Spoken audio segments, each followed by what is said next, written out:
Hi, I'm Bradley. And I'm Brendan. And on today's episode of Story Proof, we are talking about the menu. Woo! I am so excited for this one. But I fucking love this movie. Yeah, in case you don't remember when we talked about the Banshees of Inisherin. Yeah, I did not enjoy that one. This movie, dude, this is probably the most I have enjoyed watching a movie ever because I was so wrong about what this movie was going into it. And then the movie itself is very fun. It's kind of terrifying at times, but I feel like tone wise shifts really well between the two. Yeah. The characters are great. The actors are all absolutely crushing it. All of the food aspect of this, everything feels very real, very authentic. I am not a fine dining person. No. But there are definitely things in here where I'm like, oh, I know what they're talking about. Ooh, yeah. I get this. Yeah, you're not really a foodie in the sense of like what some of the characters in this movie are, but you are much more in tune with sort of that cooking side. Yeah. Like I watch some of the Gordon Ramsay shows from time to time, Kitchen Nightmares, Hell's Kitchen, stuff like that, but you're much more immersed in that world. See, I was going to say, I don't know. When I hear foodie, I think of someone that really likes to go out to eat, go to a lot of these places, I'm not. I like to cook. That's the thing for me. I love to cook. Yeah. So I don't do fine dining restaurants. Yeah. I mean, shit, I go to Applebee's a lot. To be fair, where we live, that's about as fancy as you get. Yeah, I don't think there's much fancier than Applebee's. Yep, nope. I really do like to cook. I actually got into it after college, partially from watching Gordon Ramsay, which is very strange to me. How I would watch Kitchen Nightmares and be like, you know what? He's yelling at these guys for being bad. This makes me want to learn how to cook. Yeah, I mean, it's interesting the artistry that goes into cooking.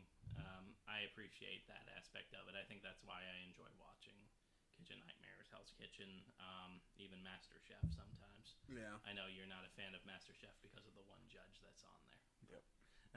I don't like most of the competition shows. Yeah. I like Guy's Grocery Games because I like Guy Fieri. I like seeing it's not so much about the competition aspect for me in those shows as it is just seeing them come up with these dishes from the ingredients. Dude, I remember my mom asking me once, she's like, how well do you think you'd do on this? I was like, not at all. No, Bradley, what'd you serve us? This is Fruit Loops with milk because I panicked and I grabbed cereal. You would be kind of like Tyler, as he will be later in this movie. No, I could do better than Tyler. Oh, well, you could do better than Tyler. If I had like a kitchen full of stuff in front of me, I would do better than Tyler. I could probably do better than Tyler. I like to cook. I don't do it as often just because my work schedule doesn't allow me to really do it. Yeah. But I like to cook. But yeah, this movie, I remember, I think the first time I heard about it was one time we went into a movie and we saw like a preview early on. And I remember just seeing the like first trailer that dropped for it. And I was like, okay, what is this? Yeah, dude, because, I very much thought it was going to be a Dangerous Game thing. Yeah, it felt very much like the most dangerous game to me too. It was, and that is not what this movie is. No. This movie is very much a sort of eat the rich sort of movie.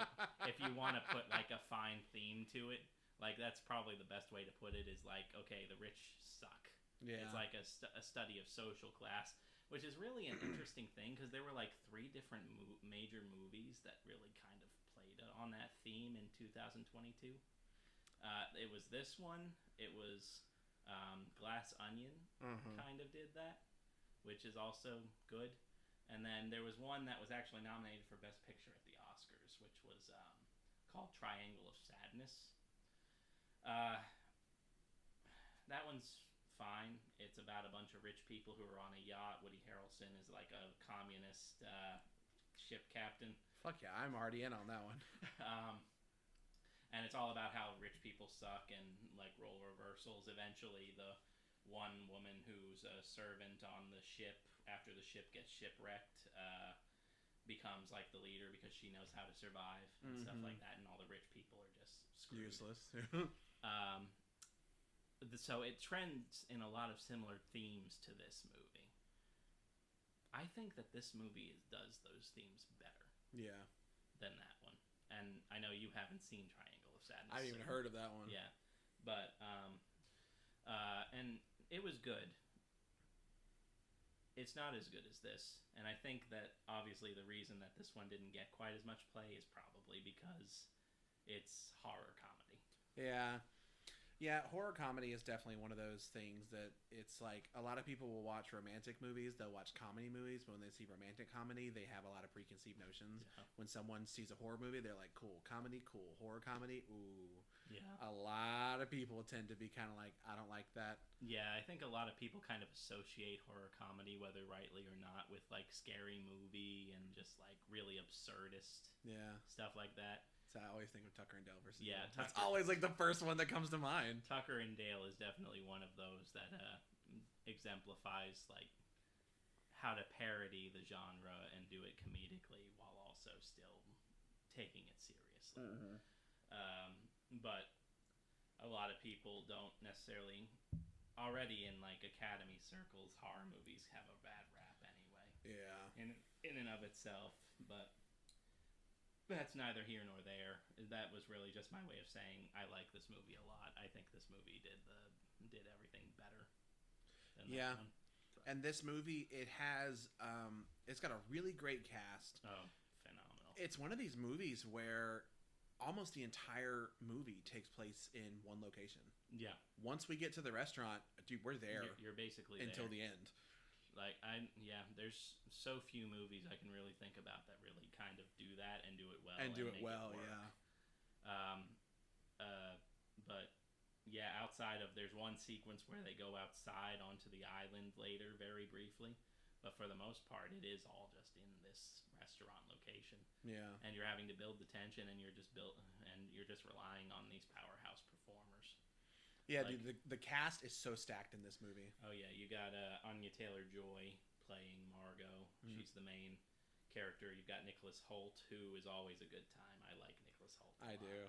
And he is the aforementioned Tyler as well. Yeah, he's Tyler. We'll get to Tyler. he plays arrogant douchebags. So dude, he really does play one of those people that like you don't like the character, but you like the actor so much. You kind of like, okay. There are a few actors that, not him as much, but there are some actors that are just so charming that I'm like, dude, whatever they're in, I'm like... Regardless of what kind of character they're playing, you still kind of like them. And see, I'm not going to lie, Ralph Fiennes is one of those for me. Yeah. I fucking love him so much that no matter how despicable he is, I'm like, I want this guy to win. And Chef Slowick is played by Ralph Fiennes in this. He's the main antagonist of the story, but he is so good in this movie. Yeah, for me, this movie is really performance-wise sold by the two of them, Anya Taylor-Joy and Ralph Fiennes. Oh yeah, this movie. I mean, they're the mains. They're the mains, and this movie probably doesn't work without them being as strong as they are. Yeah, dude, when you told me that Emma Stone was possibly going to be cast in this first, I can't imagine that movie. Yeah, she was the first choice for Margot, but then scheduling conflicts with other things she was working on at the time prevented her from being able to be in this movie. I mean, I like her, but that just would have been such a night and day different movie. It's always hard to play that game because you just don't know. I don't think in this one. I do not think in this one. I've never said that before. Yeah. This is one I'm just like, I could not imagine anyone else doing it. Yeah. I don't know. It's hard for me to play that game. I agree. Anya Taylor-Joy really steals the show in this one. Yeah. And I've been a big fan of hers for a long time since she came on the scene anyway. So. The Witch. The Witch is very good. Split is very good. Yeah. Split and what is it? Glass, the one that brings them all together. Yeah. Yes. Unbreakable, Split, Glass. Yes. That's weird to say those words. Yeah. Split, Glass. Yeah. And then honestly, I really like her in New Mutants. I haven't seen that one yet. That's always so surprising. I always think that we went saw that one together. No, that was 2021. I was gonna say, coming out of COVID, I feel like I went and saw a lot of movies by myself because at the time you worked right there by the movie theater, so yeah, you were able to just kind of go. Just wanted to get out and do something. Yeah. Only so many people could go to the movies at a time. Yeah. So I would go to the theater and just sit there for a while. Yeah. Watch a couple movies. It's on the list of things to do. I've not heard like great things about it, but there's plenty of things that I've not heard great things about that I've ended up enjoying. And Yeah, it's not necessarily great, but I like it. yeah, I do really like her, and she's great in this. If you haven't seen this movie, this is one I would definitely look into. Could not say that about Banshees of Inisherin. This is one that I feel like it's hard to not enjoy this movie. yeah. As always, there's the risk for spoilers if you haven't watched the movie before this. So this is definitely one you probably want to have watched before we kind of get into it, because there's a lot of kind of little twists and turns Yeah, in it. and I will say that the movie pretty early on tells you fucking exactly what's going to happen. Yeah. It is not one of these where they say this and then this happens. No, no, no, no, no. They tell you very early on, surprisingly early on, really. Yeah. But yeah, it is a great movie. It's a great time. The food in it, some of it looks really good. Some of it's weird as shit. But it's purposefully weird. Yeah. A lot of this food, I was like, I'm one of those people, some of the stuff they serve, I'm like, I wouldn't eat that. I wouldn't eat that. I wouldn't eat that. That looks okay. Wouldn't eat that. Yeah. We're definitely not the adventurous dining types. Excuse me, sir. I am adventurous. I'm not going to eat something served to me on a rock. That's dumb. That's not adventurous. That's unhygienic. That's weird. I'm sure they cleaned the rock. Where they pulled it from the dirt? They pulled it from the ocean. They put a scallop on it. Yeah, I'm not going to lie. The scallop was pretty good. The sauce is on the thing is where I'm like, what the fuck, man? If someone served me sauces and I had to lick the plate, I'd be so pissed. There's a point to it, and we'll get there. Yeah, anyway. So all the food in this movie was designed by someone who knows food, who knows fine dining, and it shows. This place feels very real, feels like a real restaurant. And then you just add all the horror stuff on top, and you've got a great time. Oh, yeah. Great time. Great time for us, not so much for the people who go to. Most of the people. No. Well, that's not true. None of them have a great time. No. I was like, yeah, no. So when the movie starts, we immediately start in on Nicholas Holt's character, and he is getting upset at Anya Taylor-Joy's character because she's smoking. Yeah, he literally, I think, takes the cigarette out of her mouth and chastises her for smoking. Yeah, says it's going to, ruin her palate, and where they're going is super fancy and blah, blah, blah. Yeah, so we're setting the bar right away with Tyler's level of intensity over this event. Yeah. Yeah, there is also a thing where she says something about, well, whatever, you're paying. Yeah. So when I first watched this and first heard that, I'm like, oh, okay, so they're boyfriend and girlfriend, or they're married, and he's the one who's really into this and she's not. Yeah. Spoiler alert, that's not what it is. Yeah. But it, maybe. That's kind of what you think at first. Yeah. And then they get on a boat and they go across to the island. They, along with about 10 other people. The restaurant only seats 12 people per night, I think they say. Or this particular seating is only 12. Tyler specifically says that they make overhead on the restaurant by charging $1,250 per head. I thought it was $1,200 even. I thought it was $1,250. It's either $12 or $1,250. It's an exorbitant amount of money, regardless of what it is. I will say that $1,200 a person is a bit much. I have seen some restaurants that are very, fancy, and it's like $300 to $400 a person. I'm not gonna lie. I've thought before about maybe doing something like that. That being said, I think the most expensive meal I've had at this point, I paid like $90 for a person, and I was like, dude, it was so worth it. Yeah. It was so worth it, Brendan. I don't see spending that much on food. You're not just spending it on food, though. So much of it is the experience. I still think it's too much. Don't give it $1,200. Fuck, I wouldn't do it. I literally started this by saying I wouldn't do it. But to get to have one night where you go out with someone, you dress up, and you pay maybe $300 a person, you get whatever, like a 15-course meal, and it's maybe. I can see it. Okay, if you're getting a 15-course meal, okay, that's $300 worth of food. Well, I don't know what they do. I go to Applebee's. So anyway, after everybody gets on board, you kind of get introduced to each of these characters a little bit. There's an older couple who Margot, Anya Taylor-Joy's character, kind of recognizes the dude from the older man. We're not really, and he gives her a look like, okay, I recognize you. There's something there. We'll talk about that later. You get introduced to a bunch of finance bros who work for the guy who owns the restaurant, so they're, big into, okay, we have the money and we know this guy, so we're going to get whatever we want tonight. Yeah, to give you a perfect impression of them, later on in the movie, they say, "Don't you know who we are?" Yeah. That is... And they say it unironically. Yep. I feel like that is the one line I need to hear, and I'm like, I know exactly who this person is. Yeah. We have a food critic and her editor / lackey / toady. I just used the phrase lackey. Who just kind of agrees with everything she says because she's, the god on high of everything food criticism. And then we have who we learn to be Chef's mother. And then we have John Leguizamo. And he's not John Leguizamo in the movie. His character, I guess, has a name, but he's credited as actor in the credits. He should have been playing himself. But it's just John Leguizamo. Like, I only see John Leguizamo. And then his assistant.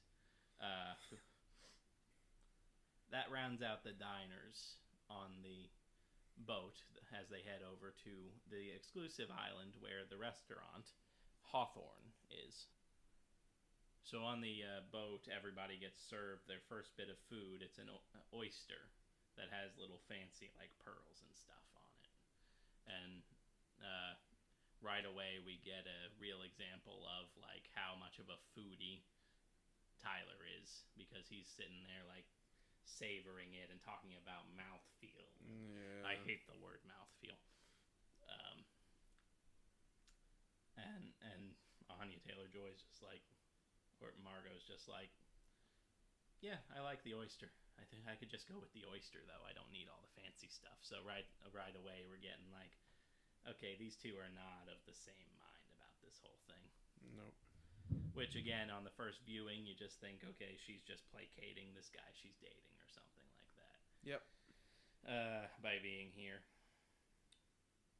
So they get to the island, and they're immediately met by the maitre d' of the Hawthorne restaurant, Elsa, played by Hong Chow. Yep. And she is the third pillar of this movie that just sort of holds everything together, because she is of a supporting role, but she is so good in this role. Yep. She's just the one in charge of making sure everything goes exactly to plan for Chef. It certainly does. Everything. Elsa is taking names of all of the passengers to make sure, everybody's here.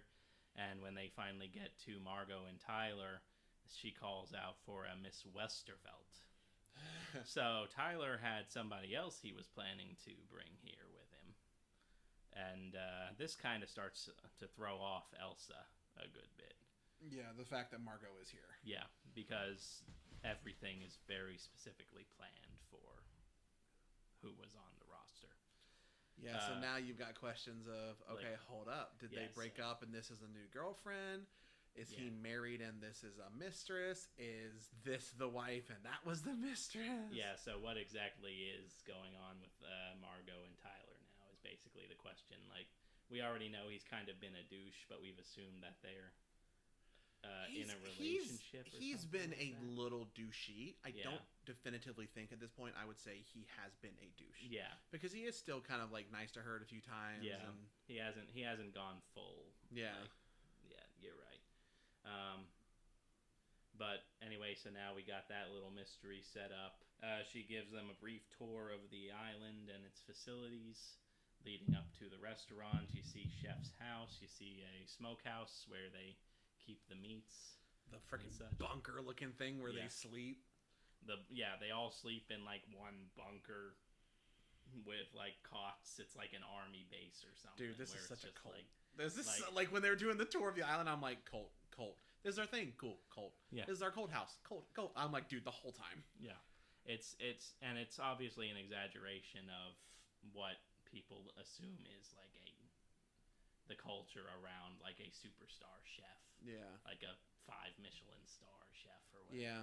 It is cool when they refer to it as a biodome, and the fact that like everything they use, they get there, they grow themselves there, they harvest there. That's pretty cool. That's a cool idea that you can get across.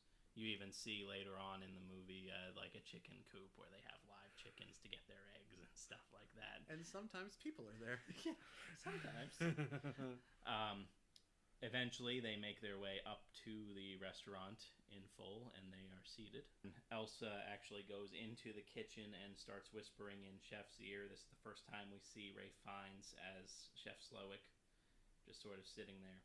And she's whispering something, and he turns his attention to Margot, specifically. Mm-hmm. So now creepy vibes are on, like, the up and up right now. Yeah, and when you mentioned earlier about Tyler's character being the foodie, there, amuse-bouche, it is a thing that has, like, fake snow on it. Yeah. Cucumber melon, milk snow, and charred lace. And there is a machine for making the snow, and Tyler says that he has one. Yeah. Which, if it makes snow, I imagine it is not an inexpensive piece of it's machinery. absolutely not. Also, I know amuse-bouche is an actual term, and it's used in fine dining. Just say appetizer, man. It's not necessary. It doesn't need to be that fancy. Yeah, the first thing on the thing, that was appetizer 1. This is appetizer 2. We might get appetizer 3. That is funny. So it's at this point that I don't exactly remember what he says. Tyler makes a speech about the amuse-bouche appetizer and about like the snow and how everything is like so nice. One other thing for Tyler is he's already taking pictures of the food. And they were very specifically told not to do that. Yeah, there's a no picture policy in Chef's Kitchen. Yeah. And Tyler just can't help himself. Yeah, and it is interesting that he immediately ignores that rule. Yeah. I definitely feel like Tyler thinks he's above the rules. The rules don't apply to him. We get the first course. The island. The island. This is the one that you were kind of complaining about a bit ago with the... On a rock. It's just a scallop on a rock, right? Yes. It's got a lot of stuff on it that's supposed to be like really fancified. Seaweed to the fresh raw scallop. Every ingredient of the dish, but it's a raw scallop. Like, yeah. I don't feel like there's a lot to it. Yeah, but we're kind of starting to get this theme of, okay, everything is so like fancified. Yeah. At this point, it almost feels cold and clinical. That's fair. In how it's being presented. Like it's just a part of the show. It's not like a passion thing so much. Yeah. To me. Is this when Tyler talks to her about why he likes food so much? I think that was right as the amuse-bouche was being served. He gives us a speech. See, that's kind of what I thought, but then when you didn't bring it up, I was like, maybe I'm wrong. Yeah, I think that's kind of what I was referring to about him talking about like the Paco Jet and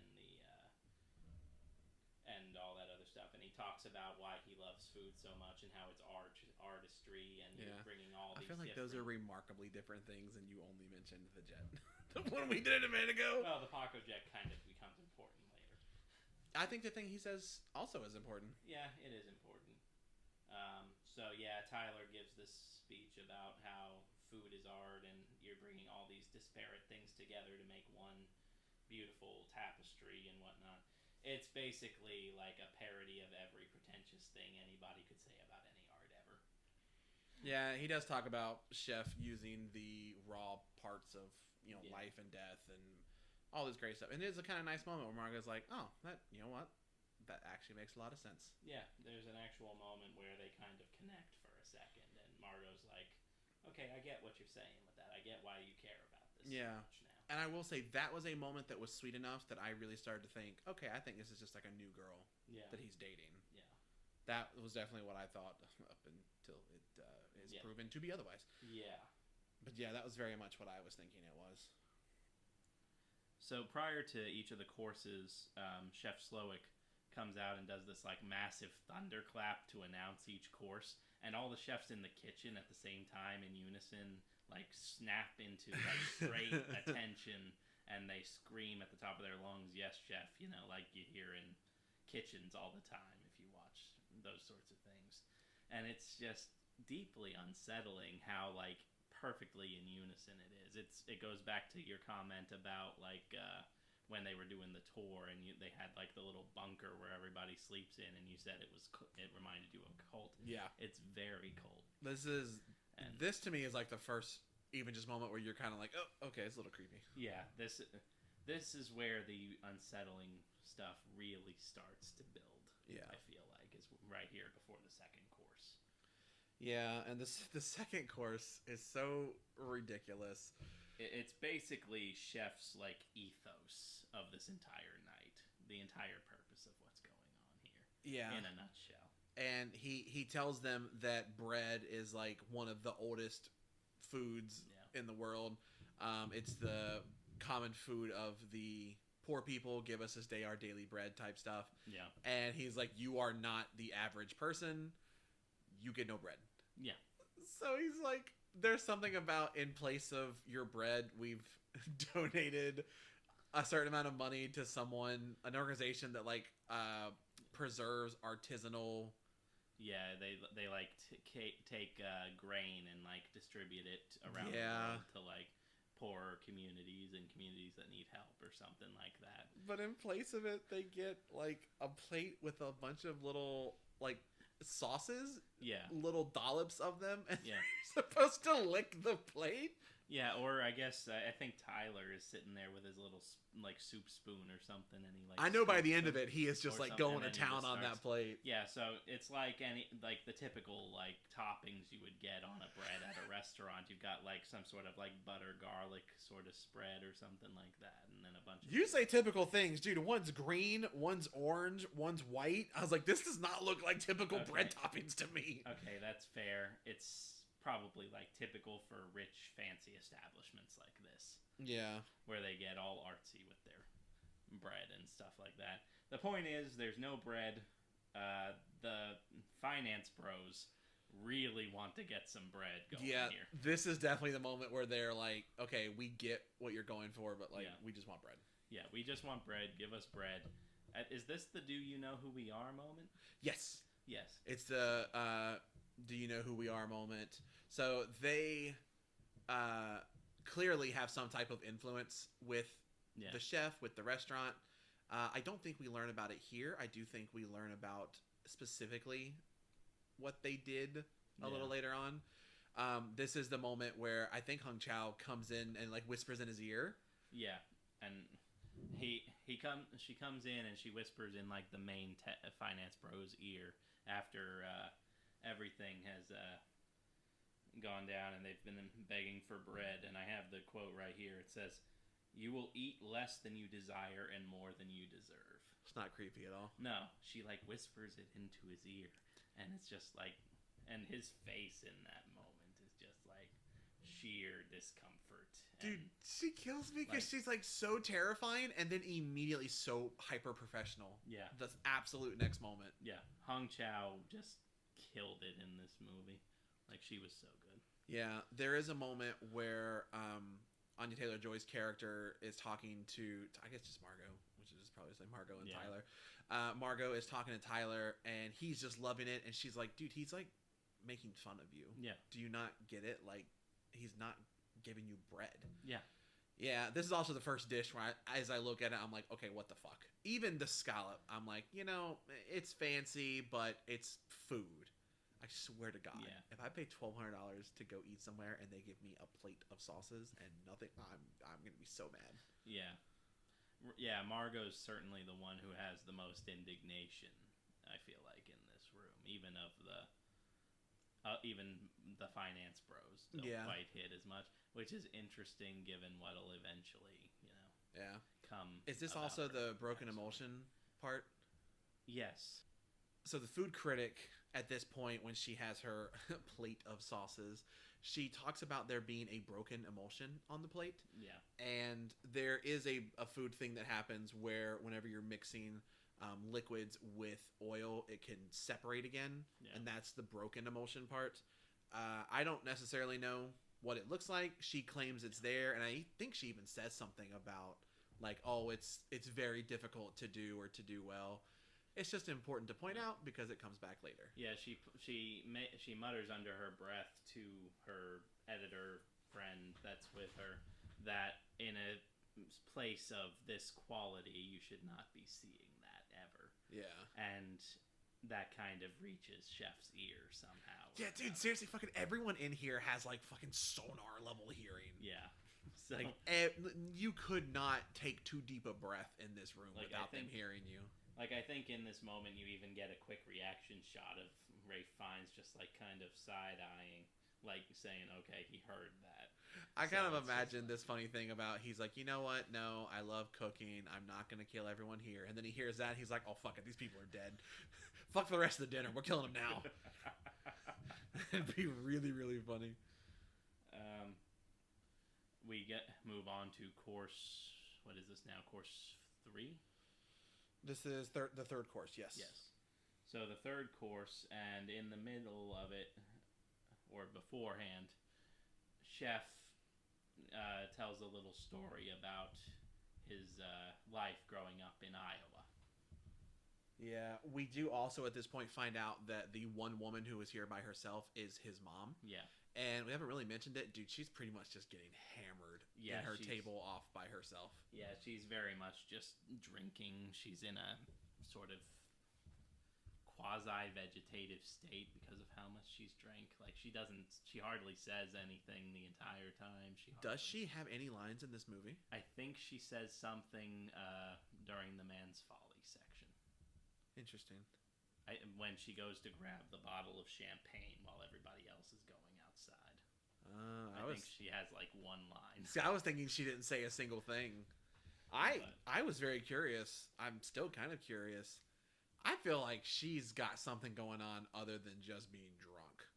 I'm curious if they like some level of sedated her or something. Maybe. I don't know. But either way, Chef goes into a story about how he and his father and mother had a difficult time when he was growing up. Yeah, but they had Taco Tuesday every Tuesday, and it was great, and we love tacos. And also, my dad used to beat us. Yeah. You're like, oh, okay. Yeah, okay, great. Thanks, Chef.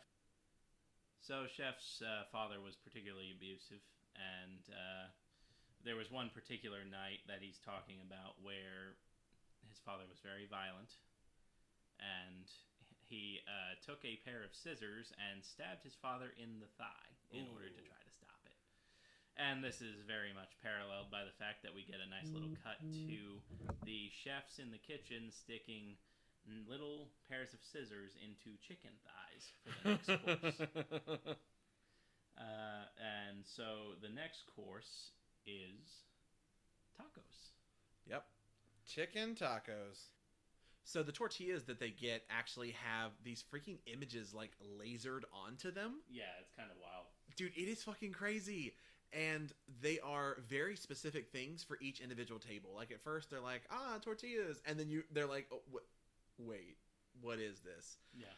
So everyone's table has something on there. So like the food critic has reviews that she did for restaurants that then closed or went under. Yeah, her reviews were so bad that they shut down.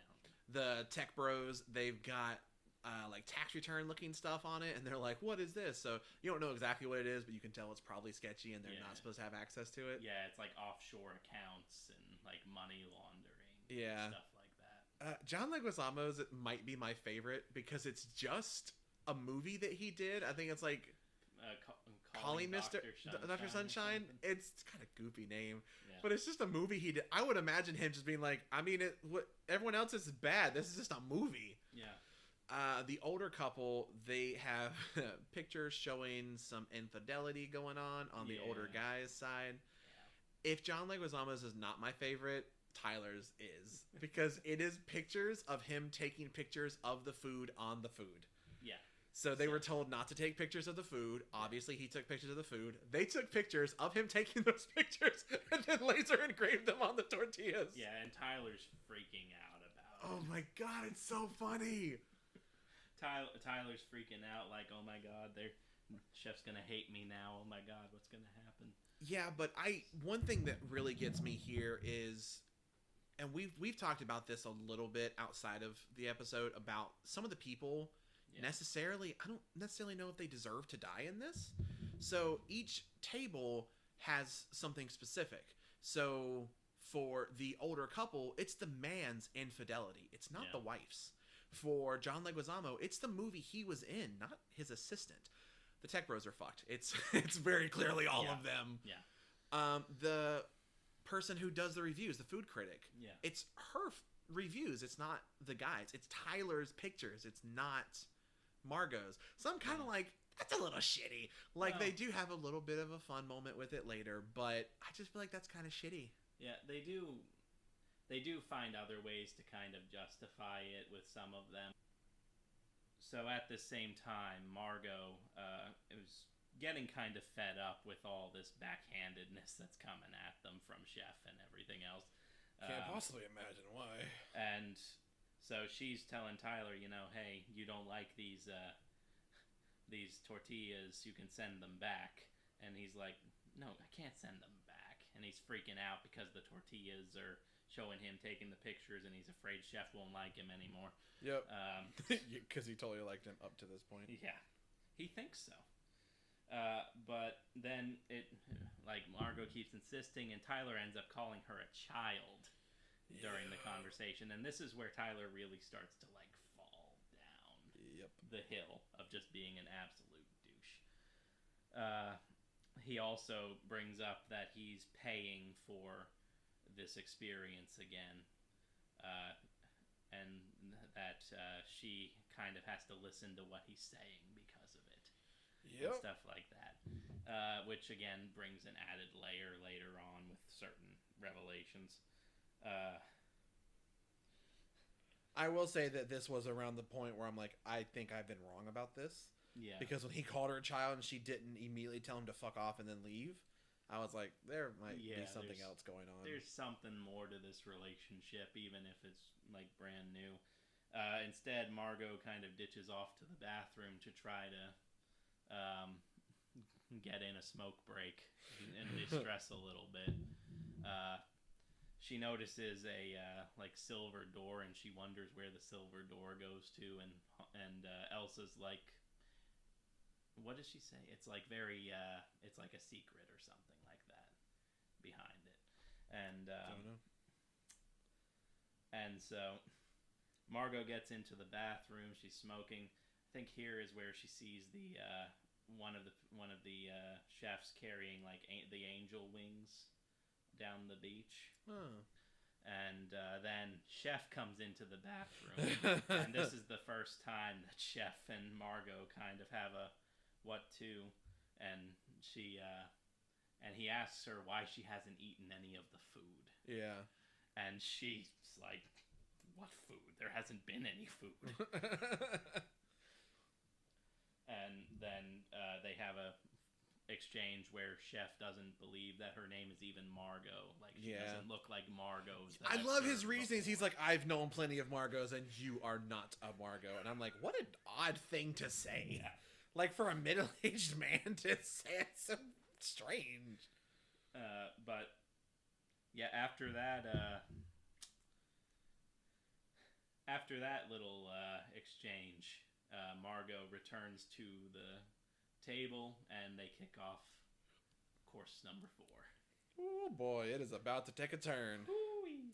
So up to this point in the movie, we've had a few moments where it's like, oh, this is veering towards creepy. Yeah. This is getting a little. This is where it really turns very quickly. So this next one is called The Mess. So they have this great like spreading out of stuff, and you're like, oh, this is like a really big thing. Yeah, and they put like a tarp down. They put little like sprigs of like branches of trees and stuff down on it. They make it a whole thing. Yep, it is very strange. And Chef Slowik brings up Jeremy.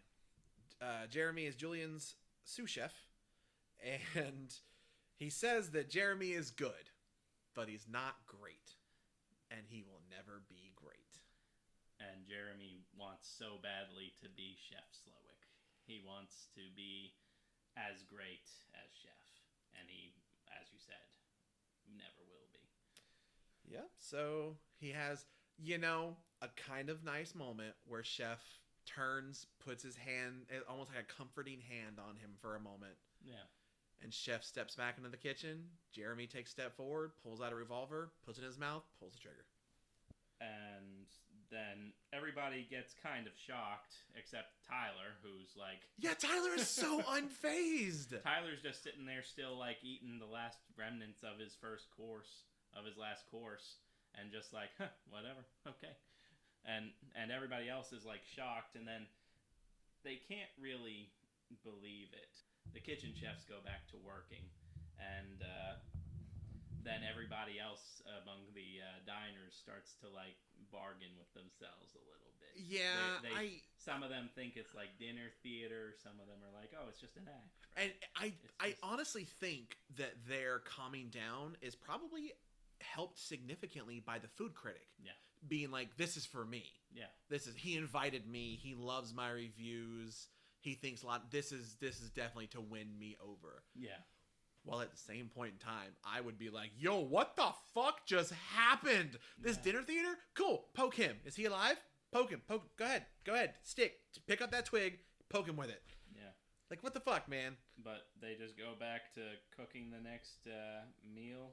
And so this is where the older couple gets up to leave. They've had enough of all of this, specifically the older man. Yeah. And he's stopped by Elsa and some of the other staffers. Like, they don't even get anywhere close to being able to leave. Yeah. I think he makes it to, like, the edge of the hallway leaving the dining room. Yeah, and he and his wife start protesting a little bit, and he's like, I'll handle this. And Elsa's like, with what hand? With what hand? Yeah. And what? What's going on? With what hand, sir? And then he doesn't make a choice, so she's like, okay, I'll make a choice then. Left hand, ring finger. And they just bring a freaking, like, cleaver from the kitchen. They lay it down, like, on the table and just chop it right off. And this is one of those moments where I don't understand some people in some movies. I feel like I said this in one of the other things where, dude, fuck it. If I'm there and I see them chop off this dude's finger, I am picking up the chair. I'm going to pick up the table. I'm picking up something, and I'm going to try to beat my way out of this place. Are you shitting me? He just cut off a dude's finger. There are a lot of these guys, but I'm a big-ass dude. Yeah. I am not going to... And no one... I know they comment on it later, but no one tries to, like... They don't try to do anything. Tyler's still sitting his happy butt down and just eating. Tyler doesn't count. Tyler is in a different fucking universe at this point. But, yeah, it is very clear to everyone now. This is not dinner theater. Yeah. This is something horrible. Yeah. And Chef is just so damn calm during all of this. Like, it's to the point of it being super creepy. Ray Fiennes sells it. Dude, he sells it so fucking well. This is one of my favorite performances Ray Fiennes has given. Oh, yeah. 100%. And at the same time, John Leguizamo his character has been claiming, like, he's best friends with the chef. He knows the chef. It's all great. And his assistant says to him, well, maybe you can talk to the chef and maybe we can end this madness now because you're friends with him. And this is where Leguizamo's like, yeah, I don't think that'll work because I'm not really friends with him. Yep. I just tell people stuff like that so that it makes me sound better. Yeah, John Leguizamo kills me. I think it's maybe earlier in the movie where they say he and his assistant, we should have mentioned earlier, is trying to quit being his assistant. And he's like, nope, you're just not doing it. So she got a job offer, I think maybe like at Sony, Yeah. and It comes out later in the movie. They have this discussion. oh my god, she gets a job offer and she's going to leave him. But before that, she got another job offer and he wrote her a bad recommendation and he And like CC'd admits it her and she's on like, it. I know you CC'd me on it. It is fucking hilarious. Apparently, that was like a improvised thing that they came up with, John Leguizamo and Amy Carrera. That's on so the day. good. That is Like that. so freaking good. It's so good. But let's see. Pretty much right after that, they go to the palate cleanser. Yeah, I know. Again, the critic at this point is still like talking to her editor and saying like, "Oh, this is still like an act. This is all still staged for my benefit." Yeah. Like, what arrogance do you have, lady? But Chef actually has Elsa come and retrieve Margot and bring her into the kitchen, and Tyler gets like pissed about it because why isn't he the one that's being brought into the kitchen? Just wait, Tyler. Get his chance. So Margot gets brought into the kitchen, and Chef starts talking to her once again, asking her who she really is, because she's not Margot Mills. Who is she really? He doesn't believe that she's Margot. And he starts to explain that the entire menu was planned specifically for everyone who was meant to be originally on the guest list, and that she really doesn't belong here. Yeah. And that it didn't include her on the list. So he's giving her the back and forth of, are you a giver or are you a taker? Are you with us or are you with them? It's really laying out the entire ethos of the eat the rich versus the poor kind of thing in this moment. And he tells her that that she'll get 15 minutes to decide, but that no matter where she sits, everyone here is dying tonight. It's just a matter of, is she going to be with Chef and the rest of the givers, or is she going to be with the rich people, the takers? Yep. He even turns around to the chefs in the kitchen and is like, everyone's going to die tonight, right? And they're like, yes, chef. Like, come on, man. But at this point, yeah, he sends Margot off with her 15 minutes to decide, and Tyler just is like, why did you get to go into the kitchen? What's so special about you? Blah, blah, blah.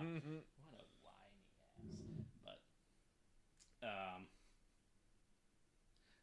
and then one of the finance bros actually picks up a chair here as well and tries to break one of the windows to get out. Does not work. The windows cannot be broken. And that he's like, oh no, the window. I'm like, you're holding the chair. You're holding the weapon to freedom. Start killing people. Yeah. Just not the diners. And then this is where we get the palate cleanser, which is some sort of a tea. Yeah, it is. I like how you wrote down all the story points and I just wrote down the food stuff. A wild bergamot and red clover tea. Yeah. There's a nice moment here that I enjoy where Tyler like calls out that it's bergamot, and Ray Fiennes just gives this little eye roll and he's like, yes, bergamot, very good. And he just eye rolls like, God, I can't stand this kid. And it's just the subtleties in Ray Fiennes' acting in this movie are so great. Yeah. Speaking of subtleties, though, there is a thing here where he like gives them an opportunity to ask him questions. Yeah. And people are straight up like, why is us? This happening? Why us? So you do get the reasoning behind Chef, everybody. Yeah, Chef basically lays it out for almost everybody. We wait on like John Leguizamo and the assistant for a little bit longer, but like here he tells Bloom that the critic that she destroyed so many restaurants in the past, and that she loved the idea that he texted her to come and asked her to come because she's arrogant in that way, and like she just thinks so highly of herself and stuff like that. and of course her editor is letting her do this sort of thing to these restaurants. Yeah. And so he moves on to the old couple next. So the older couple, they have been there like 11 times in the last 5 years. So there's a certain level of it's not really special anymore. Yeah. And they don't really do it because they particularly love the food or maybe even like the food. They do it for the symbol, the idea of going to an expensive place to eat expensive food. And he even says, like, I'll let you go if you can name, like, any dish you've had at any point in time. Yeah.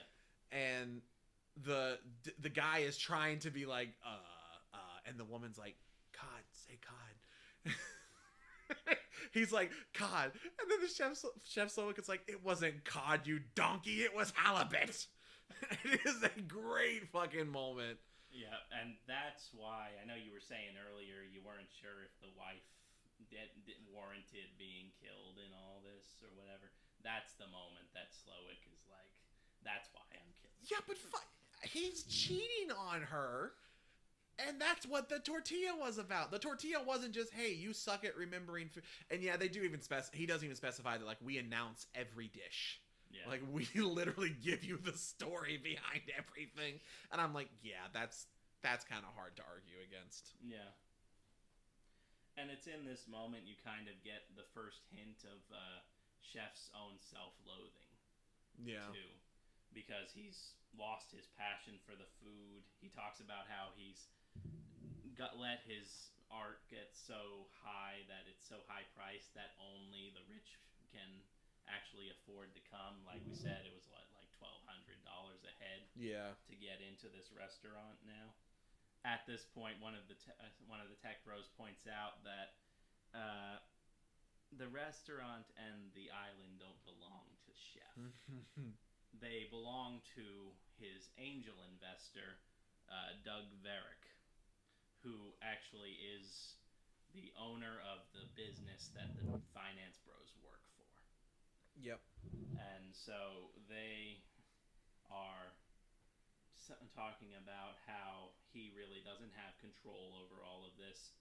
And Chef acknowledges that he has the angel investor and that because his life is his restaurant, technically his angel investor owns him. Yeah.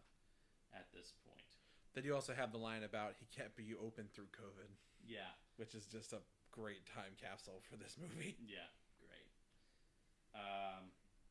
And so it's here that Chef reveals a little surprise outside the window. Yep. Turns out those angel wings that we saw earlier when Margot was in the bathroom, they're now attached to Doug Varick, the angel investor, who's strung up on wires outside of the restaurant. And, well... Yeah, he's screaming, and he's like, oh no, I'm gonna die. Yeah, he is. Yeah. The tech bros here, or finance bros, sorry, I've been saying tech bros the whole time. You're the one who keeps changing it back to finance bros. I feel like you can say either or. Yeah, I don't know. They're technically in finance. It doesn't matter. But the finance bros, tech bros, they offer a blank check, however much money Chef wants to save Varick and stop all this madness. And Chef's like, I don't need your money. Like, money cannot get you out of this. This is when one of the bros tries to make a dash for the door.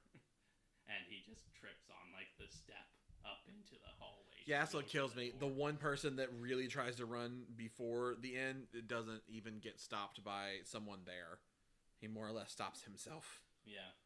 And Chef talks about how he acknowledges that Varick managed to keep him open through COVID, but then he also had the gall to question the menu and request substitutions. And there's no substitutions at Hawthorne, and Ray Fiennes just gets really intense in that. He shouts like crazy. And And then he tells Elsa to send the signal. Elsa sends the signal by waving her arms up and down. And Varric starts to lower into the ocean below. Yep. And eventually he just gets lowered all the way in. There's a few bubbles, and that's all she wrote. Yeah, he did. This moment is really cool sound editing wise, because you got the score kind of building, and you hear the muffled screaming from outside the window, and as he disappears below the surface, everything goes quiet. Yep. And it's just so eerie. It's pretty fucking creepy. And then, like, almost immediately, like, Chef had this thing, like, rehearsed. Like, that's, as soon as everything stops, that's when the timer for Margot goes off. Yeah. The 15-minute timer. He also does say, "I'm free." Yeah. Whenever the angel investor is dead. Yeah, he does. And now Margot, with the 15 minutes up, actually gets pulled back to Chef's office to have another conversation and get the answer about whether she's going to be a giver or a taker. Yep. Margot tries to talk her way out of it and says that Chef is right, that she shouldn't be here. She doesn't belong here. She wasn't supposed to be here. This was supposed to be Miss Westervelt's thing. And she's like, "I'm sure you're brilliant, but this fancy food stuff isn't for me." And Chef has a moment here where he's like, "Don't call me brilliant if you're not sure I'm brilliant." Like, and I love that. Like, just be real, man. Chef isn't getting the answer he wants from Margot, so he ultimately decides that he's going to make the decision for her. Yep. And says that she belongs here with her own breed, the service industry workers. And this is where we start to get, like, the real sense of who Margot is as a character. It's never outright stated, but it's heavily implied that she is a call girl of some sort, or a sex worker. And with that reveal, it kind of recontextualizes the entirety of, like, her interactions with Tyler throughout this whole thing now. Yep. For going back to the very first moment that you see them on screen, and then just everything here. Yeah, so even like when she's smoking and he's getting mad about it, you know, he paid for her to be there, technically twice. Yeah. So it's very much like, I'm not bringing you along for you to enjoy this. I'm bringing you along so you can enjoy it, and I get enjoyment out of you enjoying it. Yeah. Like, I want you to enjoy the thing I want to do. And yeah, a lot of the stuff about him, he like snaps at her at one point in time, like not vocally, but like snaps fingers. Like, and she's hey. And she's even like, "Did you fucking snap at me?" Yeah. So a lot of the douchey moments, it really is just his personality. It's not necessarily like a spiff between lovers. It's really just he paid for her to be there, and that's also why, if you notice, anytime he says to do something, she does do it. Yeah, because she's a service worker. Yeah, quote unquote, supposed to. And Chef also implies that he's noticed that she knows Mr. Lee Brandt, the old man, the older couple. Yep. And they get a little bit of backstory about how they know each other. He hired her for all kinds of weirdness, and it's just look, dude. Sex is one thing. Some of the stuff. Yeah, we're not gonna go into that. It's no. We should deep dive into this. No, we should. All right, this is the podcast now. We're gonna spend the next hour. You know what? Chef says he doesn't need to know the details. We don't need to go into. Well, I know the details, and I don't want to know the details. So he says he doesn't need to know the details beyond what she's already sort of shared with him at that point. Probably for the best. But that he understands what a bad customer is. Yeah. And so they weirdly bond in this moment. Yeah, dude. These two have a very weird relationship. Yeah. And it definitely goes from very aggressive almost against her to being a bit more accepting of her, and then this is definitely a big step towards, if not respecting her, at least thinking much more highly of her, because she's not like everyone else there. Yeah. She's not one of the rich people. She is part of the world's oldest profession. Yeah. And if that's the oldest, then cooking food for people has got to be certainly one of the oldest.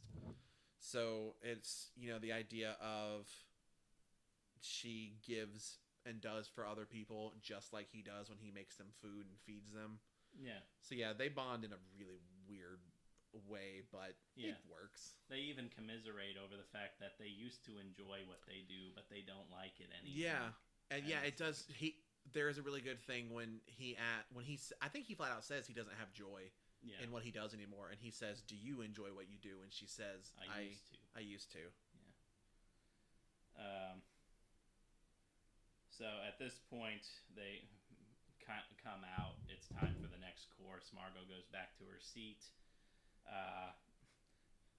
And then this is where Chef comes out and says, "Okay, we're going to take a little trip outside. Let's go." God, And this is where Chef's mom actually gets up, grabs some champagne, and has her one line going back to her table. Do you remember what her line was? I don't. I wish I'd wrote it down, but I do not remember what it was. This, I will say, is one of the funniest parts of this movie. Yeah. This was the part that when they showed in the trailer is where I was like, I don't know what the fuck kind of movie this is. Yeah, this is the moment that made it really feel like the most dangerous game. Yes, and like that really is what I thought it was, especially even with the funny part where the guy runs. Immediately, you're like, clearly he knows some shit is going down and is going to go down. So yeah, the dish is called Man's Folly, and he says that he's going to give all of the guys there a head start, like a 45-second head start. Yeah, a chance to get off the island. Yeah, to run, and then the kitchen staff will pursue you. While he's talking, one of the tech bros just fucking pieces out. Starts moving. And dude, Ray Fiennes just being like, okay. Like, it's so good. But it's also, this is after he introduces the other sous chef. I can't remember her name. Catherine. Wait. It is Catherine. Yes. Yeah. So there is a thing with one of his sous chefs named Catherine that she says that he tried to fuck her. Yeah. Against her will. So yeah, he harasses her several years beforehand, and because of his celebrity status, he suffers no real repercussions for it.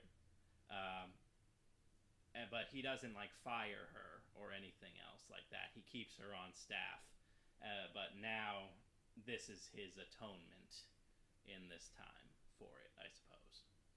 And so he, I can't remember if she hugs him or he hugs her. I believe she hugs him, and then she jabs a pair of scissors into his thigh. Yep. And dude, gotta give it to him, man. You can tell it hurts, but he doesn't cry. Punch. He doesn't whimper. No. He just pulls it out and keeps going about his day. Yeah. And so this is where he starts to talk about how he's going to give the men a head start to sort of run off and try to get off the island. And the one main tech bro runs off. Yeah, just pieces out, man, so fast. And he's like, okay, your 45 seconds head start begins now. And everybody else starts running except for Tyler. I think the editor has a moment where you think he might not, and then he goes. Yeah, I think he hesitates for just a minute. I think the old man kind of hesitates for a second, too. Yeah. But then Tyler just stays around. Yeah, and then the Chef Slowick is like, you too. You too, you have to go too. And then he goes 5 feet. Yeah, 5 feet away and hides behind a twig or some shit. It is not a legitimate thing. And the women get brought back into the restaurant. Yeah, they get fucking Dungeness crab and shit. It is, oh my god, it's so funny to see the scenes of all the guys being captured as well. This is the one where I'm like, why the fuck didn't someone just try to fucking swim away? Well, one of the main tech bro, the one that did the first immediate runoff, he actually gets to the shore, finds a boat. So you're saying boat, I'm saying swim. Yeah. I'm saying swim. By God, if they're going to get me back in that boat, they're going to have to drag my big ass out of the water, and I'm going to kill someone. Now, to be fair, we don't know just how far offshore, like, this... I do not care. No one tries. And see, this is one of the moments where the chefs are very spread out. Yeah. You think one-on-one I can't take someone? Well, I'd be waiting around a corner with a tree branch. Maybe you could, but obviously these people... They're dumb. They're stupid. The tech bros, I mean, they're all in, like, relatively good shape. Yeah. John Leguizamo's a little older, but not old. I mean, the old guy, he's missing a finger. Okay, fair. Nicholas Hoult is scrawny, fair. Not really scrawny. I don't know, man. It's just dumb. Yeah. Y'all's fight or flight reactions fucking suck. I'm always in fight. Let's go. I'd get killed so fast in a horror movie. I'd be the first one dead. While the men are being hunted down by the kitchen staff, the women are brought back in, like you said, and they get served a meal of Dungeness crab. Oh, yeah, it is. Let me see. This is the true coarse man's folly. Yes, it is Dungeness crab, umeboshi, yogurt, whey, and kelp. Yeah. Boy, that last one sticks out like a sore thumb. Yeah. And they are eating, they're sitting with Catherine. Yeah, Catherine's sitting there, and they're sort of just having a nice little chat. They're wondering, like, what are we gonna? How can we get out of this? Can you help us? You know, the critic actually offers her a restaurant. Yeah, like, I can make your career if you want it. If you want it, if you just help us get out of here. And then Catherine drops the bomb, man. Like, this was my idea. Yeah, she says it was her idea to kill everyone. It brings the entire menu together. And all the women at the table are just like, fuck, man. We are boned. And it's at the same time you just see through one of, like, the clouded, like, colored windows, Tyler just sort of hanging out at the window, just trying to peer in and see. You know he wants the food. You know that he doesn't care. He just wants the food. Yeah, that's what he's here for, which is fair. So like I said, one of the tech bros gets caught at the water trying to push this ship into the water. Like, the old dude didn't stand a chance of getting away at all. I don't think they show Leguizamo really getting caught or anything like that. I don't really think the old man either. No. I think it's mostly the fucking tech bros. Yeah, the tech bros, and then the final one that gets caught is the editor of the magazine. Hiding in the fucking chicken coop. He's hiding in the chicken coop, and so you just get this cool little pan shot of, like, the chicken coop revealing him sitting there, and then there's a window right to the side. And just almost as soon as the camera lands, the window opens, and a little egg comes in. Yes, it is a sweet and savory, soft-boiled egg. And the person says something like, a treat for the last one left standing, or some shit. And he just takes the egg, like, thank you. And it's funny. It's such a darkly comedic thing, because he's so, like, upset, obviously, that he got caught, but he still eats the egg. Oh my God, it's so funny. And so now, as all the men have been caught, the course is now over. All the men are being brought in. Tyler darts back into the room as quick as he can and is like, "What did you get? What did you get?" And he starts, like, picking from the scraps of the Dungeness crab course to try to get into it. Yeah, and I believe it is around this time that they find out, like, the whole group gets told by Slowick that Tyler knew that they were all going to die. Yeah, it's at this moment that Slowick says that there's one more piece of business that needs to be revealed this evening or whatever. And he goes to Tyler, and he confronts him like, "You've been corresponding with us for months about this. You wanted this." Chef asks Tyler, what was he told ahead of time? So they've been corresponding for some time about this meal. And it's revealed that he knew the whole time that everybody would die, including him and his girlfriend. Yep.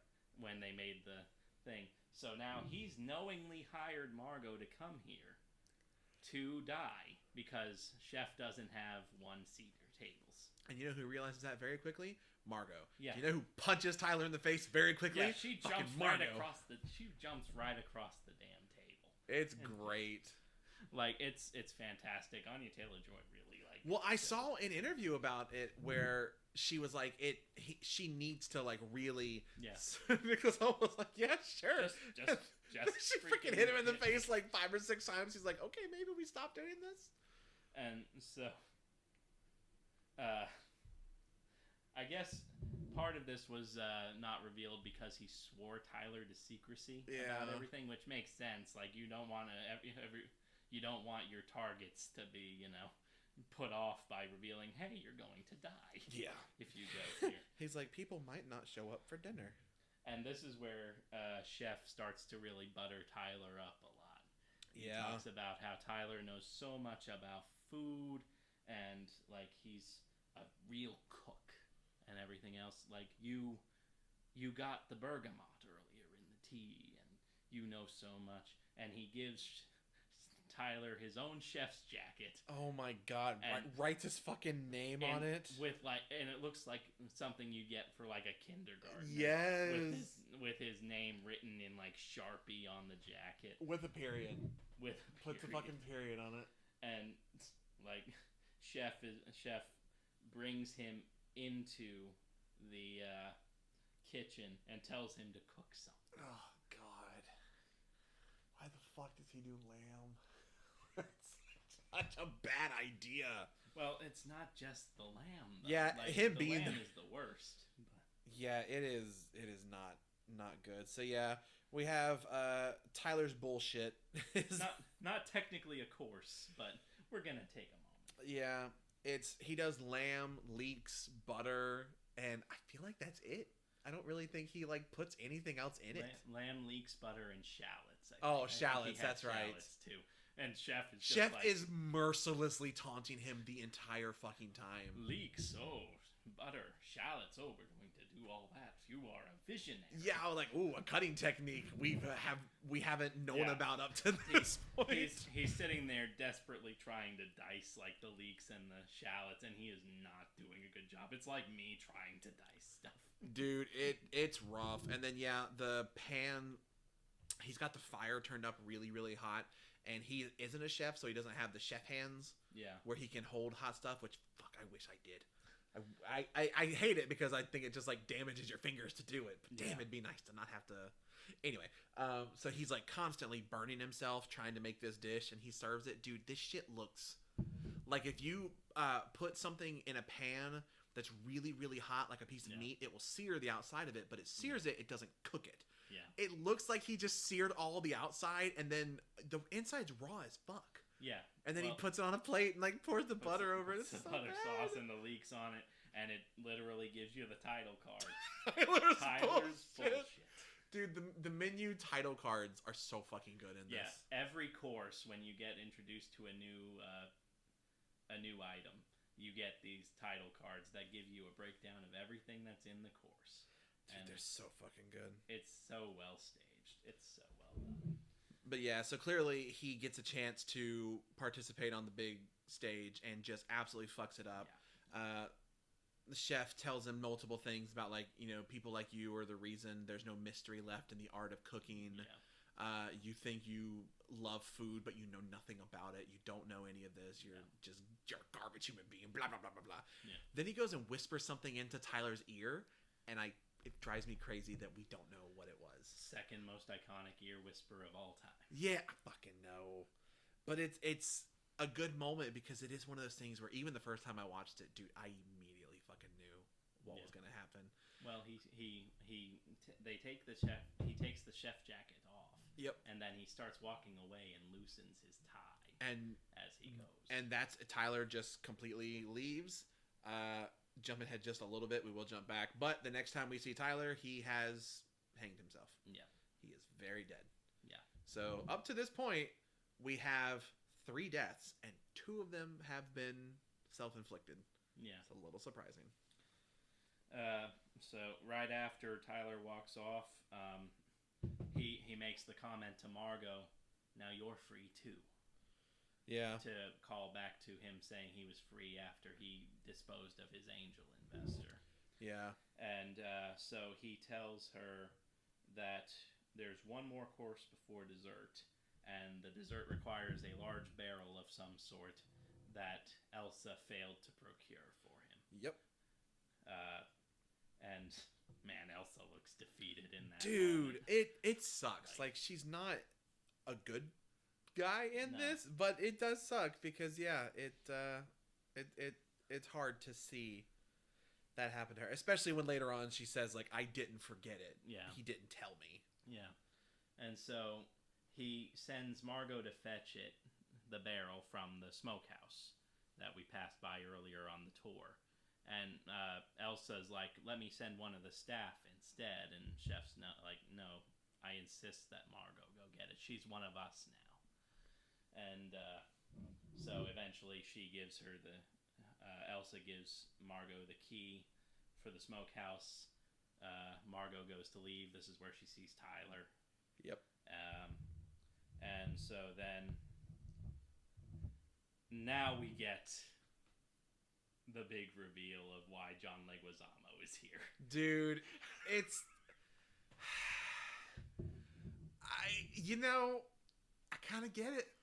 I do. I get being so pissed that you pay on a day off. So Chef tells him that he had a day off. Yeah. A very, very rare thing for him, and he decided to go and enjoy himself and go see a movie.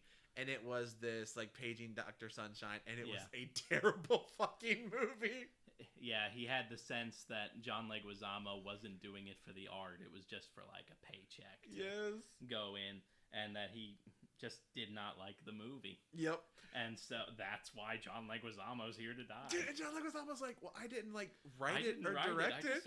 And the chef's like, I don't care. Every time I look at you, every time I look at you. And that's why calling Dr. Sunshine or whatever it was called, it was on his tortillas. Oh my god, that's so fucking funny. That is the transgression that John Leguizamo had. And while there have been moments between him and his like assistant in their banter that like he's not a good guy necessarily, I'm not sure he deserves this. Yeah, I don't. It's hard. He's very selfish. Yes. That is true. But I don't necessarily know, because even with his assistant, he's not just sandbagging her on a job. He's like, stay with me. Yeah, he's wants her to be. Yeah, he's not being like, I'm just gonna stop paying you or anything like that. He just wants her to. Dude, it's fucking hard, man. I love John Leguizamo so much. And there's also a nice moment in this same time where he like looks right after that. He's like, well, what about her? Why is she here? About his assistant. Yeah. Because he's like, well, she's not done anything wrong. And this is probably the most bullshit reason. Somebody's here. He asks her where she went to college, and she's trying not to cry. By the way, great fucking acting on her part because she is like right on the edge of choking up. Yeah, and she responds that she went to Brown University, an Ivy League school. Yep. Chef asks, student loans? She says no. Nope, you're dying anyway. Yeah, I think he's like, I'm sorry, you're dying tonight. Yeah.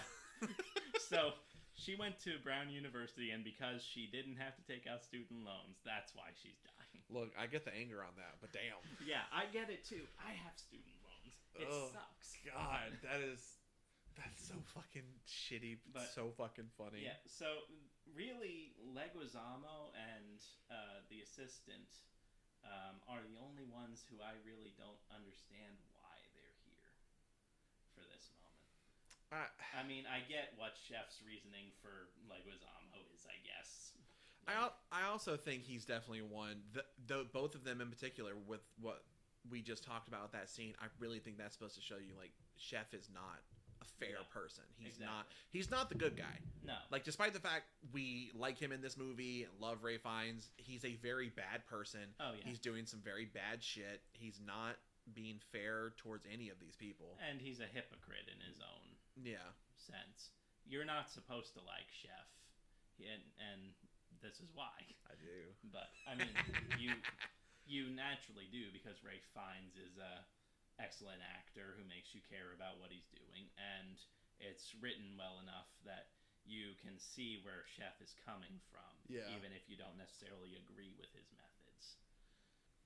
So what happens is she goes to the smokehouse. She's searching through it. She sees the barrel, but she also picks up a knife out of the smokehouse. And then she goes to Chef's home. And in Chef's home, she sees like the exact replica of the kitchen there. And it's all just like really dark. There's like basically no lighting in this house. Yeah. At all. And this is where Hong Chao, Elsa, is already waiting in the house for her. And she confronts her and is like, oh, you will not replace me. Yep, you will not replace me. So, they get into a bit of a spat. Elsa tries to kill Margot. Yeah, this is a very funny fight, because God bless them, they're both tiny people. Yeah. They are both very small. So they're fighting. Elsa tries to go after Margot with a knife. At one point, the freaking ice machine thing, the snow machine. The Paco jet. Yes, one of them picks up the Paco jet, hits the other one with it. Yeah, and so this results in Elsa getting stunned long enough for Margot to get the upper hand, and the knife gets flipped around, comes down into Elsa, and with her dying breath, she utters, like, he didn't tell me to get the barrel. I would have done that if he had told me. Yeah. And, like, damn, dude, what a sad ending. Well, she was gonna die anyway. She was gonna die anyway, but, like, damn. Just further proof that Slowick kind of sucks. Yeah. Yeah, so two other important things that happen before she does go back. She sees in his house, as she like looks around, she sees pictures and like news articles and things of him when he was younger. Yeah. And he looks really happy. Yeah. And there's one in particular about him cooking burgers. Yeah, this place. He gets Employee of the Month for a burger joint. Yeah. When he's like 18 years old or something. And he just has a grin that covers his whole face. Yeah. And she's like, huh, okay. File that away for later. Yeah. And then she also gets a radio. Yeah, and she's immediately like, please God help us, we're all gonna die, oh my God. Yeah, Chef has a shortwave radio in this little secret room of his. And so she contacts that. And then there's like a smash cut to where she's kicking the barrel into the kitchen, into the dining room of the building. I'm surprised Chef Slowick isn't like, huh, where'd Elsa go? I don't think he cares. I don't. Or that he knows. Yeah.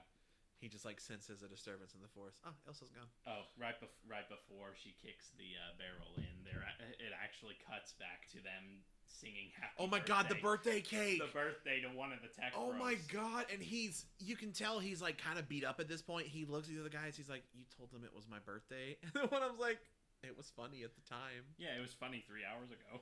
Oh my God, it's I'm not gonna lie, it's a good looking fucking birthday cake too. Oh yeah. And they're very like enthusiastically singing happy birthday too. They're like totally into it. It's great. They're really selling it.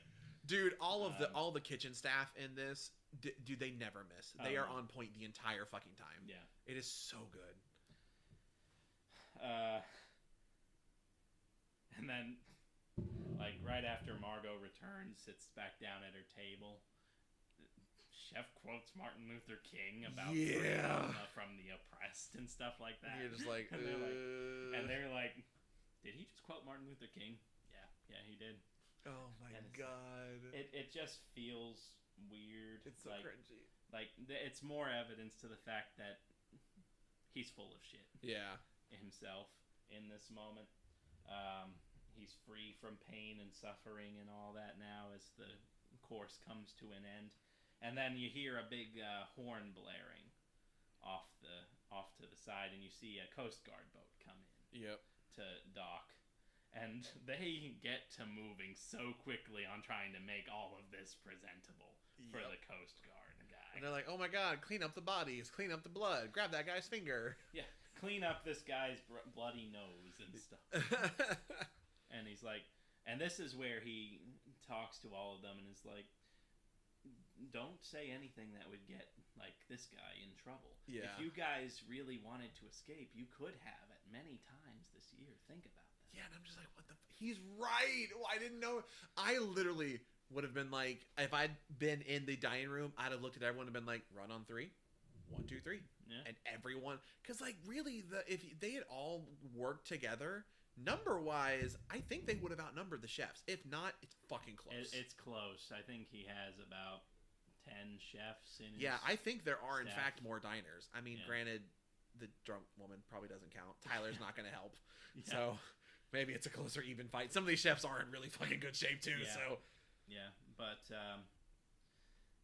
yeah, at this point, everybody's like on edge because they're trying to sell this as just a big old happy dining situation. Chef calls out Margot for having found the radio yeah, in his little inner sanctum or whatever. And so the Coast Guard guy comes in and everybody's just acting, shifty. first off, it's really weird that he comes in by himself. Yeah. Like, what did she say in the call? Like, Yeah. help, we're gonna die, and they're like, send one We're gonna person. send one guy. Send one Coast Guard guy, but I mean, horror movie. That's what happens. Yeah, fair. It would have been funny if like 35 guys stormed in. Yeah. Oh. But Yeah, so he comes in and he's walking around and acting very like, oh, I'm gonna check everything out. yeah. He sees John Leguizamo and it's Yeah. like, oh my god, I'm a huge fan, and I think he even says I'm a Yeah. huge fan of paging Dr. my wife and I love that one that you did about the doctor. And Leguizamo. He like looks at stuff. gives Chef a Oh my side eye. god, it's And so it's like fucking funny. calling Dr. Sunshine. Oh my god. And so he asked for an autograph. Well, I think Ray Fiennes is like, Would you like an yeah, autograph? would you like an autograph? Yeah. And he's like, oh, absolutely. He goes, if it's not too much trouble. Yeah. So then Leguizamo acts like he's giving him an autograph, and he writes "Help me" on the yeah. on the thing. And as he turns away and is saying his goodbyes, he opens it up to see the message, and then he pulls the gun. And Yeah, he like turns and pulls his gun, and they all think they're saved, and it's a great moment. Oh my god, Chef is defeated. He fucking walks over to the table, holds it up in front of a candle, clicks it, and it's a fucking lighter. Yeah. The gun is a lighter. It's a nice little moment too, because Chef had just extinguished that candle on the table when he was talking about how his hands couldn't be burnt anymore. And then he goes, and the gun's just a lighter, and the Coast Guard guy is just one of the kitchen staff. Dude, honestly, even including the very end of this movie, I feel like this is probably the most defeated that the people in there ever feel. Because you're like, dude, to have that hope and then just have it dashed like that. Yeah. Are you good? Yeah. You just like looked at your computer and looked panicked for a second. Are we good? Yeah, we're good. Okay. You need to control your panic face. Because it just cranked to 11 real fucking quick. Sorry. So then we're up to Margot's clap? Before the clap, Chef feels betrayed by Margot calling for the Coast Guard and says that she's a taker. She's just one of them. She's not one of us anymore. Yeah. And then as Chef goes in to finish the final course in the kitchen, Margot remembers the pictures from his inner sanctum of when he was happy, has a little brain blast, and she goes up. And, this is the best scene of the movie. Yeah. Like, absolutely, hands down, the best scene of this fucking movie. So she does the Slowick clap, the Chef Slowick clap, and everybody snaps to attention. Chef looks at her. Well, they all kind of like look at her. Yeah. And it's a funny moment where like Chef's reaction is funny. Yeah. Everyone else's in the kitchen is hilarious because they are like, this bitch, really? And then dude, she fucking dresses him down, man. Yeah. It's like, I don't like your food. It's bullshit. I'm still hungry. You're supposed to feed me. Yeah. And he kind of bristles for a moment. And then like asks what's wrong with the food, how have we displeased you? So she talks about, I want real food, not some avant-garde bullshit. Yeah, and he's like to send your food back. Yeah, and he says, what would you like? And she's like, a cheeseburger, a real cheeseburger, not some bullshit thing, a real fucking cheeseburger. Yeah. and you can see Chef's eyes like light up in this moment, and he's like, "I can make you a cheeseburger." I don't know. I feel differently about that. I don't think they light up yet. Mm. Because he's still kind of aggressive about, I will make you a cheeseburger better than you ever thought a cheeseburger could be. I don't feel like he really lights up until he is making it. That's what I have. That's what I read it as. Yeah, you're probably right. I know there's a little smirk he gives while Yeah, I I feel like he does have a moment of like, she's calling me out and Yeah. she knows. Yeah. And then she asks like, how much will it set me back? $9.95. Yeah, $9.95. Which first off, I'm like fucking the idea of, I feel like a glass of water in this restaurant costs $35. The fact that the burger, and she says, does it come with fries? And he yells to one of the people, is the fryer still on? Yes, chef. We can do fries. Crinkle cut or julienne? Yes, crinkle cut or julienne. And she says something about the American cheese, and he says American cheese is the best cheese. It's the best cheese because it doesn't break. Yeah, it melts without breaking. Yeah. And she's like, okay then. And you see him making the burger, and this is one of the moments of this where the music is fucking perfect. Yeah. It is absolutely perfect when he's making the burger, and there's no one else like. Yeah, there are people in the kitchen, but they are not working. Yeah, the kitchen. Everyone has stopped, and they are watching him make this burger. Yeah. And there's, like I said, there's just this little moment when he's like putting the patties together as like a double cheeseburger, and you can see this like small smile coming on Ralph Fiennes' face, and it's just like I said earlier, the subtleties in Ralph Fiennes' acting in this movie. It's so good. He does squish the burger a bit too much for me. Yeah, I'm like, dude, we get it's juicy, but come on, man. He makes it bleed a little too much, but it does look like a good burger, though. Yeah. So she does get the burger. She takes a bite, and you can fucking tell. You can tell it's a good ass burger. Oh yeah. And then she immediately says, "My eyes are bigger than my stomach. I don't think I can finish this. Can I get like a box to go?" Yeah. And he says yes. Yeah. And we as the audience are like, holy fucking shit, is she about to do this? Yeah, because she gave him his first real bit of joy cooking for who knows how long. She was a giver. She was a giver. So she gets the box and she gets up to leave. And she does have a moment that I think is very interesting. It's very sad, but it is interesting, where she goes to leave and she stops. She stops. Because she is about to leave everyone there. Yeah. And then the wife for the older couple tells her to go. Yeah, just shoos her away. Yeah.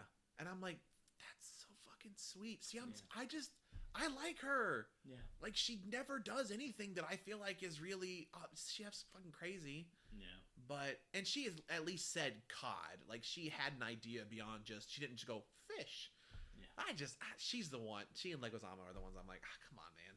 Yeah. I don't know. But, as she leaves, we go into the fucking batshit fucking final course. It is crazy. The dessert course, chef talks about how much of an abomination the s'mores are. And then they bring out, like, friggin'... They bring out like these little coats. Dude, they look almost like a cape. Yeah, it's that would go around the top of you, but it doesn't go down to the floor. It just goes over your chest and your shoulders. I like how I'm doing this with my hands to show you what it looks like the people at home can see me. It's almost like a frock or something like that, almost. And then they have these like giant pieces of chocolate that are like hats that they put on top of everybody's heads. You know, I will say when they first did the chocolate hats, I was laughing. Yeah. When they started melting, it looked horrific. Yeah. It made it look so brutal without it really being brutal. Yeah. This is a surprise other than the mess. Yeah. This is a surprisingly, like, most of the kills in this movie, you don't see them. Yeah. They're off screen, the drowning. The stab is, you see it, but ultimately it is a stab. Yeah. The gunshot is pretty violent and very sudden. Yeah. But yeah, dude, when it gets lit up and the fucking shit's melting, it looks terrifying. Yeah. They make a massive art piece out of the floor and everything. Yeah, like the whole fucking restaurant. They spread all kinds of like little sauces and stuff all over. It looks really cool when they do the overhead shot of it. Fuck, I just remembered I forgot my favorite line in this. Is when she says the thing about your food isn't made with love, and he's like, nonsense, we make everything with love, don't we? Yes, chef! Yeah, during that final confrontation. Damn it! Because I thought about it here as the end of this happens. So yeah, they do place the almost said mushroom. When they place the marshmallow things on everyone, the chocolate hat, they have spread everything out. He picks up a really like hot ember looking thing, and makes a big thing about walking into the middle of the restaurant. And he's got it in his hand, and he says, like, "I love you all. We love you too, chef." Even the guests say it. Yes. Like the guests, dude, it's just so fucked. He makes them pay for everything. Oh my god, fucking yes! Fuck, I forgot about that. They still fucking pay. They do it so characteristically. Yeah. The old guy in the couple pays. All of the tech bros fucking yeet their cards in the middle of the table. I fucking love. Oh my god, it's so fucking good. It's wild. Like he makes them pay. He gives them little gift bags like they're going to need them. He even says during the giving of the gift bags, it has like homemade granola. Yep. It has a booklet of our local partners where we get like our wine and whatnot. And then it has one of Doug Varick's fingers. Yeah, that's the one. Until you pointed out today, I did not realize that was a thing. I heard him say fingers, but he kind of like mumbles the guy's name, and then you hear the word fingers. I thought it was a dessert or something. You thought it was like lady fingers. Yes, cookies or something. I didn't. Like that. You said he gave him the fingers, right? I'm like, what? Like the old guy's fingers? No, like the angel investor. I'm like, what the fuck? They cut his fingers off? Yeah. So at some point, either they fished him out of the water and then took his fingers or whatnot. I don't know. That also makes me wonder the one that he gives to Margot when she did it have a finger in it? I don't know. But either way, I hope so. That's really funny. Either way, so yeah, Chef drops the ember. Everything goes up in flames, like you said. They show like the fucking chocolate like melting on people over everybody's heads. Dude, it looks gross. It looks like their heads are, because it's not bloody.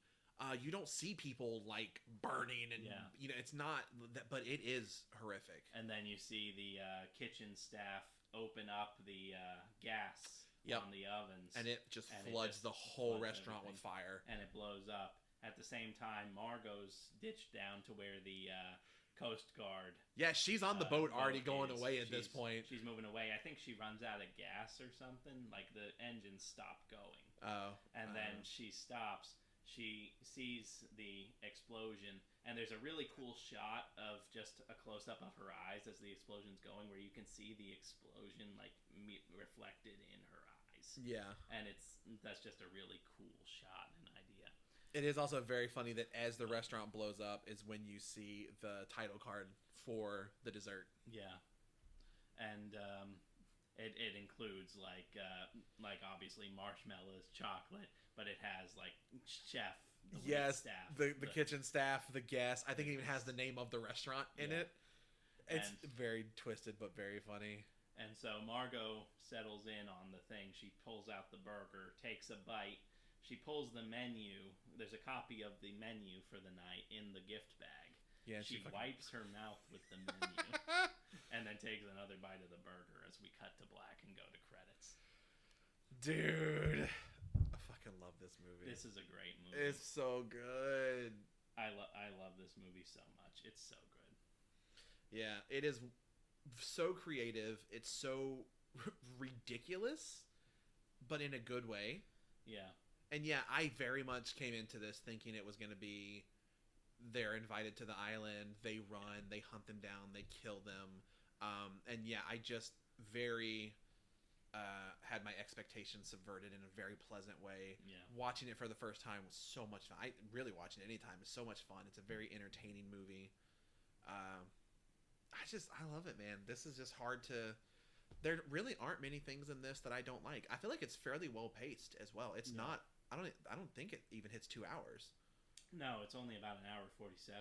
Yeah. Or so. So it's it clicks along at a pretty good pace. Yeah, there's no real pacing issues. There's nothing that really creates a problem for it. Yeah, and there's no filler. It just hit me like once it starts, man, it goes. The closest you get is when you're seeing the island when they first get there. Yeah. But even then, that's setting us up for a lot of stuff to come. Yeah, it's just a really well-written, well-developed film. Yeah. And it's, like we said, it's shot basically in one location, minus when they go outside for Man's Folly. And it's tough to make a one location film interesting. in the way that a lot of people do. You have a lot of benefit of having just these great actors to help set up everything in this. Even like the people who aren't necessarily big names, like Leguizamo or Anya Taylor-Joy, Nicholas Hoult, Ralph Fiennes. Oh, I thought for a minute you were saying they weren't the big names. I was like, bruh. No. So even the second tier sort of folks like Amy Carrero, who plays the secretary, and I can't remember any of their other names off the top of my head, but Tech Bros. Yeah, and even Hong Chow as Elsa. Yeah. But yeah, this movie's fantastic. If you haven't watched it, what are you doing here? Go watch it anyway. Yeah, I highly advise. There are plenty of movies that I like, but I'm like, it might be a bit of an acquired taste thing. Dude, I think just about anyone could find some stuff to enjoy in this. Yeah. That being said, if you are sensitive to the subject, particularly of self-harm, maybe give it a pass. Yeah. I could see this one. You know, the Nicholas Hoult one is a quick glance.